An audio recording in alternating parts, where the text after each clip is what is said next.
Isang mapagpalang umaga sa ating lahat, mga kapatid ko kay Kristo, mula sa The Sulidra Morning Devotion. Isang kagalakan na muli tayo ay makapagbulay-bulay sa salita ng Panginoon sa umagang ito. Mga ilang minutong pagbubulay-bulay ng mga salita ng Panginoon upang papurihan at sambahin ang ating Panginoong Hesukristo. Ang ating pong pagbulay-bulayan sa magandang umagang ay matatagpuan sa Santiago 2, talatang 17. Ito ang sinasabi: ang pananampalataya, kung wala itong mga gawa, ay patay sa ganang sarili. Pinagpala na po tayo sa pagkabasa at pagkarinig ng salita ng Panginoon. At tayo po ay manalangin. Aming Diyos na makapangyarihan sa lahat, naririto muli ang iyong mga anak upang ikaw, O Diyos, ay sambahin sa umagang ito. Maraming salamat, Panginoon, sa isang gabing nagdaan sa aming mga buhay na kami iniingatan mo sa aming pagtulog. Maraming salamat sa muli mong paggising sa amin, sa muli mong pagbibigay ng buhay, ng lakas, upang kami, O Diyos, ay patuloy na humarap sa hamon ng buhay dito sa mundong aming ginagalawan. Sa umagang ito, O Diyos, patuloy kong inilalapit sa inyo ang aming mga kababayan na nagsisihanda pumasok sa kanilang mga trabaho. Dahil ngayon, O Diyos, ay balik na naman kami sa dati naming mga gawain, sa mga trabaho namin. Dahil tapos na po ang isang pagpapahinga dahil sa iyong pag-celebrate namin sa iyong kapakanakan, Panginoon. Panginoong Hesus, patuloy kong idinadalangin sa inyo ang aming mga kababayan na magsisipasok sa trabaho. Sa kanilang pagbabiyahe, O Diyos, sa kalsada, ingatan niyo po sila, Panginoon, at ilayo sa anumang kapahamakan. Tulungan mo sila na makarating sa kanilang trabaho na maluwalhati, Panginoon. Bigyan mo sila ng kalakasan, karunungan, upang sila, O Diyos, ay makapaghanap buhay ng maayos. Kayo din po, Panginoon, aming inilalapit sa inyo ang aming mga kaibigan na nasa banig ng karamdaman. Patuloy mo silang abutin at pagalingin, Panginoon. Ibalik mo ang mga lakas na nawala dahil sa mga karamdaman. Pagalingin mo po, Panginoon, ang mga kaibigan namin ito, O Diyos, sa karamdaman na kanilang mga tagay. Gayon din po, Panginoon, aming inilalapit sa inyo ang aming mga kaibigan, mga OFW, nagtatrabaho sa ibang bansa. Patuloy mo po silang ingatan doon, Panginoon. Ang iba, O Diyos, ay hindi magandang sitwasyon sa kanyang mga trabaho. Sila ay minamaltrato ng kanilang mga employer, Panginoon. Lord, abutin mo po ang mga taong ito upang sila, O Diyos, ay makilala kanila at kanilang kapwa ay kanilang tratuhing maayos, Panginoon. Kamakailan lang ang may balita, Panginoon, na may isang OFW ang natagpo ang patay. Panginoon, Lord, Ikaw, O Diyos, ang maghari sa mga taong ito na gumagawa ng hindi maganda sa kanilang kapwa upang maisip nila, Panginoon, na sila ay isang tao din na nangangailangan ng mga kalinga, kaya sila ay dapat marunong magmahal sa kanilang kapwa, Panginoon. Kaya din po, Panginoon, patuloy kong itinataas sa inyo ang aming mga kaibigang naghahanap ng trabaho, lokal man o abroad. Naway makasumpong sila ng magandang trabaho sa tulong ng banal na Espiritu Santo upang sila, O Diyos, ay magkaroon ng hanap buhay. Amin ang inilalapit sa inyo ang aming mga kaibigang mangingisda na sila'y ingatan mo sa laot ng karagatan tulad ng pag-iingat mo sa iyong mga apostol na naroon sa laot na ang malakas na hangin ay kanilang naranasan at ito'y iyong pinahinto. Gayon din po, Panginoon, aming inilalapit ang aming mga kaibigang mga magsasaka, nagtatanim ng palay, gulay, prutas at iba pa upang magkaroon ng pagkain sa bawat hapag ng iyong mga anak, Panginoon. Ingatan mo sila sa kanilang pagsaka, Panginoon, at maging maayos ang mga tanim, ang kanilang mga ani, Panginoon, na aanihin ay bibilhin ng tama, Panginoon, ng mga negosyante upang sila, O Diyos, ay makaahon din sa kahirapan. Lord, maraming salamat po sa mga katugunan sa aming mga panalangin sa pangalan ni Jesucristo na aming Diyos at tagapagligtas. Amen. Patunayan ang iyong pananampalataya sa pamagitan ng iyong paraan ng pamumuhay. Okay. Ito po ang pamagat ng ating pagbubulay-bulayan. Sa pangkalahatan, pinatunayan ng unang mga Kristiyano ang kanilang pananampalataya sa pamagitan ng kanilang mismong paraan ng pamumuhay. Hinimok ng alagad na si Santiago ang lahat ng Kristiyano, maging mga tagatupad kayo ng salita at hindi mga tagapakinig lamang. Idinagdag pa niya kung paano ang katawan na walang espiritu ay patay. Gayon din, ang pananampalataya na walang mga gawa ay patay.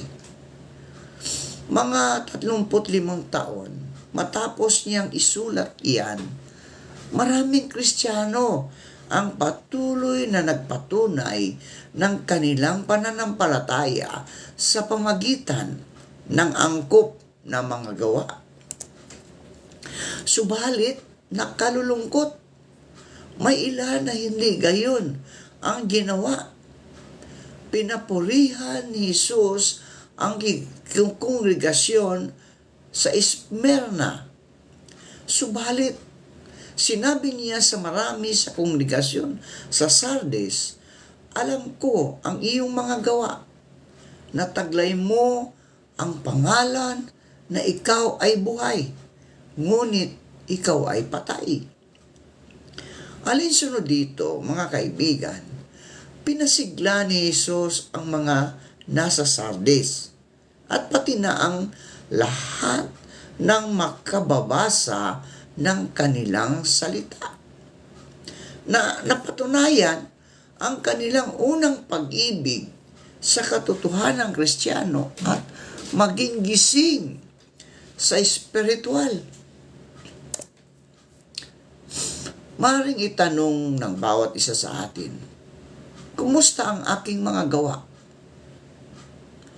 Ipinakikita ba ng lahat ng ginagawa ko maging sa mga bagay na hindi naman tuwirang nauugnay sa gawaing pangangaral o sa mga pagpupulong ng kongregasyon, na ginagawa ko ang aking buong makakaya upang patunayan ang aking pananampalataya? Maraming aspeto ng buhay ang maaring isaalang-alang. Subalit, mga kaibigan, isa lamang ang tatalakayin natin. Ang mga salo-salo kasama na yaong kadalasang ginaganap pagkatapos ng mga kasalang Kristiyano. Natutuwa ang karamihan sa atin na maanyayahan sa pagtitipon ng maliligayang Kristiyano. Si Jesus ang maligayang Diyos at nais niya na maging maligaya ang kanyang mga lingkod. Kinasihan niya si Solomon na isama sa Biblia ang katotohanan ito. Pinapurihan ko ang kasayahan sapagkat wala nang mas mabuti sa mga tao sa ilalim ng araw kundi ang kumain at uminom at magsaya at na iyon ay mapasa kanila sa kanilang pagpapagal sa mga araw ng kanilang buhay. Maaring magkaroon ng gayong kasayahan sa pagsasalo-salo ng pamilya o sa iba pang maliit na pagtitipon ng tunay na mga mananamba. Kamakailan lang mga kaibigan, ang mga magpapamilya ay nagsalo-salo tungkol sa pagdiriwang ng kapanganakan ng ating Panginoong Hesukristo at pagsalubong sa bagong taon, di ba? Kaya ang lahat ay maligaya, masaya dahil sa pagsasalo-salo. Kung nagsasaayos ka ng gayong salo-salo, kaibigan, at ikaw ang may pananagutan dito, dapat mo itong pagplanuhang mabuti. Kahit na ilang kapananampalataya lamang ang anyayahan mo para kumain at magkwentuhan. Ayon sa Roma 12:13. Nais mong makita na maganap ang lahat ng bagay ng disyende. Ano pat pinapatnubayan ng karunungan mula sa itaas. Subalit, si Apostol Pablo, kayo man ay kumakain o umiinom o gumagawa ng ano paman, gawin ninyo ang lahat ng bagay sa ikaluwalhati ng Diyos. Iwasan ninyo ang maging mga sani ng ikatitison. Ano-ano ang ilang aspeto na nangangailangan ng pagtanging atensyon.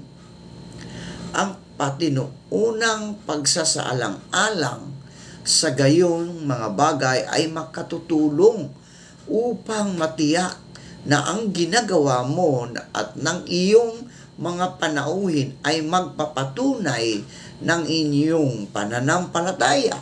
Roma 12:2.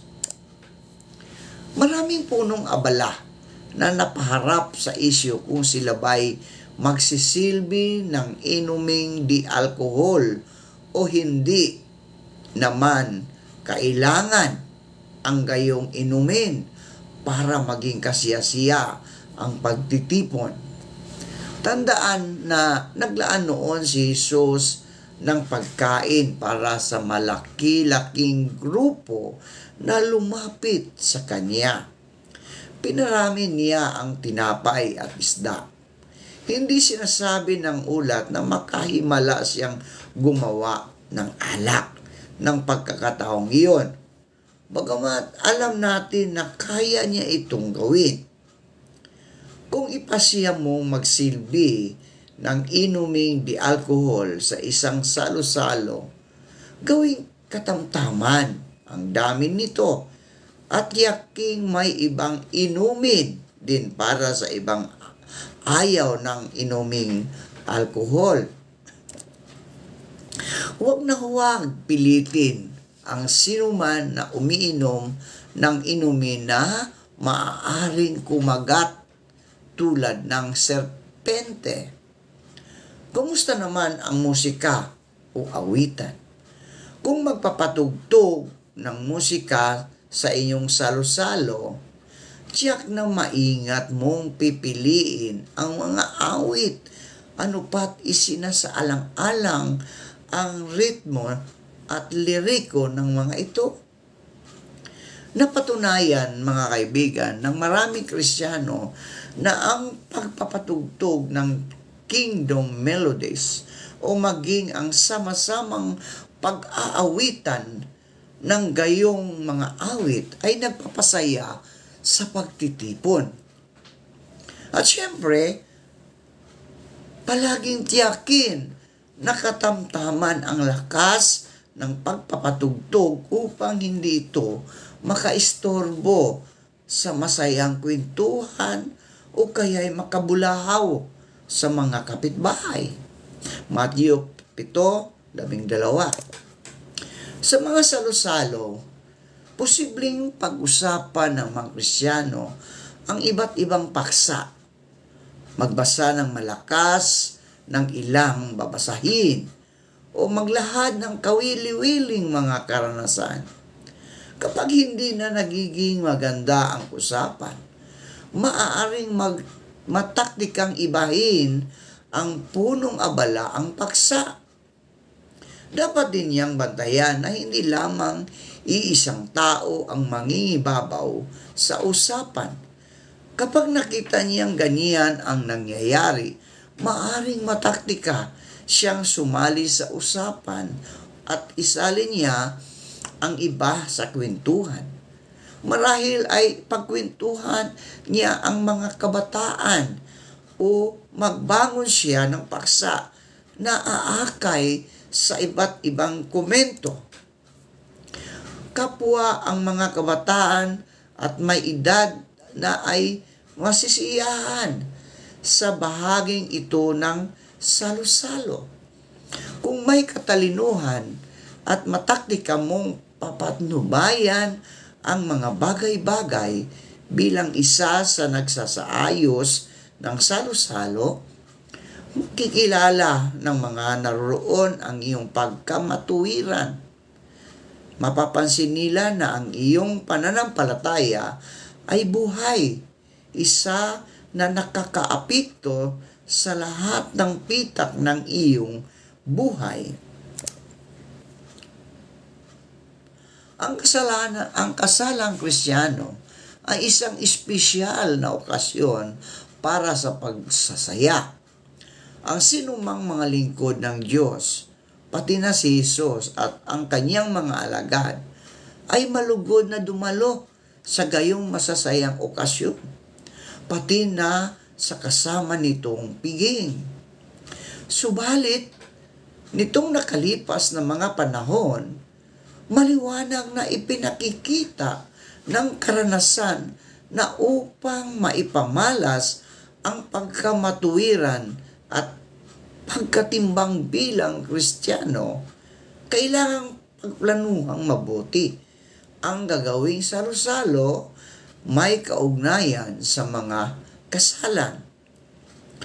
Magkakagayon man, ang mga ito ay normal na mga aspeto ng buhay na nagbibigay ng pagkakataon sa isang Kristiyano na maipakita ang kaniyang pananampalataya. Bagaman posibleng magkakaiba ang kaugalian sa bawat lupain, malinaw na sinusuhayan ng gayong pananaw ang isinulat ni Apostol Juan. Ang lahat ng bagay na nasanlibutan, ang pagnanasa ng laman at ang pagnanasa ng mga mata at ang pagpaparaya ng kabuhayan ng isa ay hindi nagmumula sa Ama, kundi nagmumula sa sanlibutan. Mayroon kayang may gulang na magkasintahang Kristiyano na gustong magkaroon ng maharlikang kasal na may napakagarbong handaan. Sa halip na ganyan, dapat makita sa kanilang mga plano na isinaalang-alang niya ang payo na siya ang nagumagawa ng kalooban ng Diyos ay nanatili magpakailanman.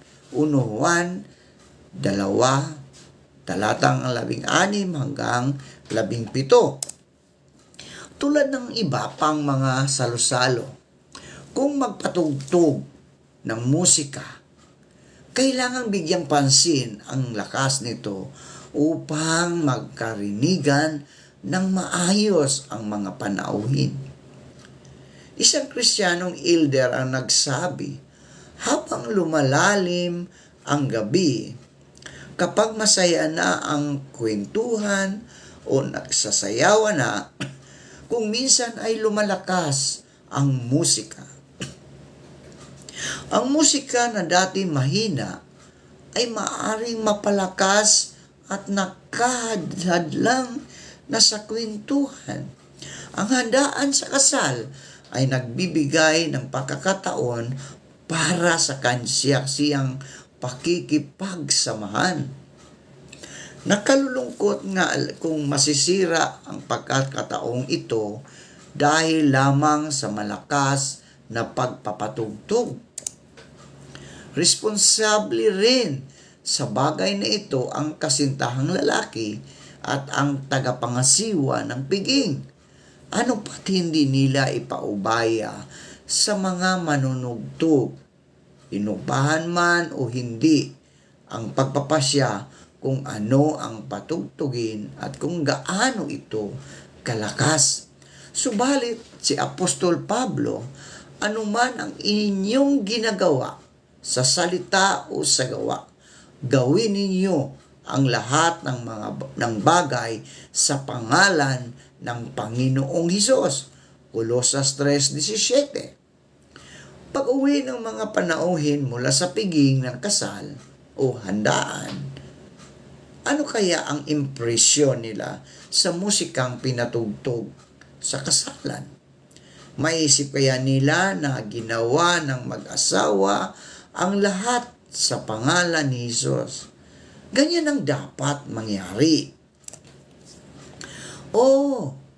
Maayos na kasalan ay kasiyasiyang alalahanin. Sina Adam at Eva at Edita na 30 taong ng kasal ay nagkomento hinggil sa isang kasalang dinaluhan nila. Talagang na madarama mo ang Kristiyanong kapaligiran. May mga awiting pumupuri kay Jesus, subalit may iba ring magagandang programa. Pangalawahin lamang ang sayawan at musika. Iyon ay kasiyasiya at nakapagpapatibay. At lahat ng iyon, gaano man mga simulain at lahat ng kaayon ng mga simulain ng Biblia.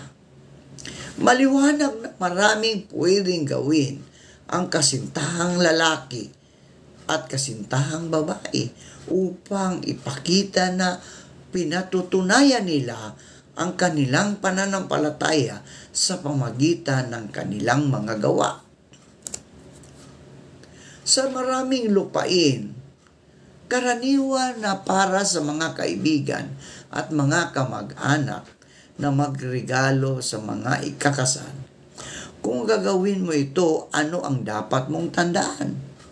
Bueno, alalahanin ang komento ni Apostol Juan hinggil sa pagpaparangya ng kabuhayan ng isa. Iniugnay niya ang gayong pagpaparangya hindi sa mga Kristiyano na nagsasagawa ng kanilang pananampalataya, kundi sa sanlibutan na lumilipas. Alinsunod sa kinasihang obserbasyon ni Juan, dapat bang ipaalam sa madla ng bagong kasal kung kanino galing ang regalo? Ang mga Kristiyano sa Macedonia at Akaya ay nag-abuloy sa mga kapatid sa Jerusalem. Subalit, walang pahiwatig na inihayag sa madla ang kanilang mga pangalan. Sa halip na kumuha ng labis na atensyon sa kanilang sarili, maraming Kristiyano na nagreregalo ang nagpasyang huwag nang sabihin na sila ang nagregalo. May kinalaman dito, ripasuhin ang payo ni Jesus na masusumpungan natin sa Matthew 6, talatang 1 hanggang 4. Ang pagpakilala kung kanino galing ang regalo ay maaaring umakay sa pagsulsol ng pagpapaligsahan hinggil sa kung aling regalo ang mas maganda o mas mamahalin. Kaya iwasan ng matalinong mga Kristiyanong bagong kasal na ipatalastas kung kanino galing ang regalo. Maaring mapahiya ang ilan na hindi kayang magregalo kung ipatalastas ang pangalan ng mga nagregalo. Galatias 5. Totoo, hindi naman masamang malaman ng ikinasal kung kanino galing ang isang regalo. Posibleng ang malaman nila iyon sa angkop na card na nasa regalo, subalit hindi nila ito ipatatalastas. Kapag namimili, nagbibigay at tumatanggap ng mga regalo sa kasal, lahat tayo ay may pagkakataong patunayan na maging sa gayong pribadong bagay na kaaapekto sa ating ginagawa, ang ating pananampalataya. Walang alinlangang hindi lamang pamumuhay ng malinis sa moral, pagdalo sa Kristiyanong mga pagpupulong at pakikibahagi sa gawaing pangangaral ang nasasangkot upang patunayan ang ating pananampalataya. Naway bawat isa sa atin, mga kaibigan, ay magkaroon ng buhay na pananampalataya na nakaapekto sa lahat ng ating ginagawa. Oo, maipakikita natin ang ating pananampalataya sa pamagitan ng mga gawa na lubusang naisagawa, pati sa mga pitak ng buhay na tinatalakay sa itaas. Matapos magpakita si Jesus ng halimbawa sa kanyang tapat na mga apostol sa pamagitan ng mapagpakumbabang gawa ng paghuhugas sa kanilang mga paa, sinabi niya, "Kung alam ninyo ang mga bagay na ito, maligaya kayong gagawin ninyo ang mga iyon." Juan 13. Sa lugar na tinitirhan natin sa ngayon, maaring hindi na kailangan o hindi na karaniwan na hugasan ang paa ng iba gaya ng isang panauhin sa ating tahanan. Gayunman, gaya ng tinalakay natin, may iba pang aspeto ng buhay kung saan maipakikita natin ang ating pananampalataya sa pamagitan ng maibigin at makonsiderasyong mga gawa, kasama na iyong may kaugnayan sa mga salo-salo at mga kasalang Kristiyano. Magagawa natin iyan, tayo man ang ikakasal o ang panauhin sa kasal o sa kasunod nitong masayang salo-salo ng mga Kristiyanong nagnanais magpakita ng kanilang pananampalataya sa pamagitan ng kanilang mga gawa. Purihin ang Panginoon. Manalangin tayo. Ama naming Diyos na makapangyarihan sa lahat, kami po ay muling lumapit. Aming dalangin na bigyan mo kami ng lakas at tapang na gumawa at kumilos upang tamasahin ang aming mundo, ang biyaya ng paghilom at kagalingan. Hinihiling namin ito sa iyo sa pamagitan ni Kristo Jesus, liwanag buhat sa liwanag, kasama ng Espiritu Santo, magpasawalang hanggan. Amen at amen.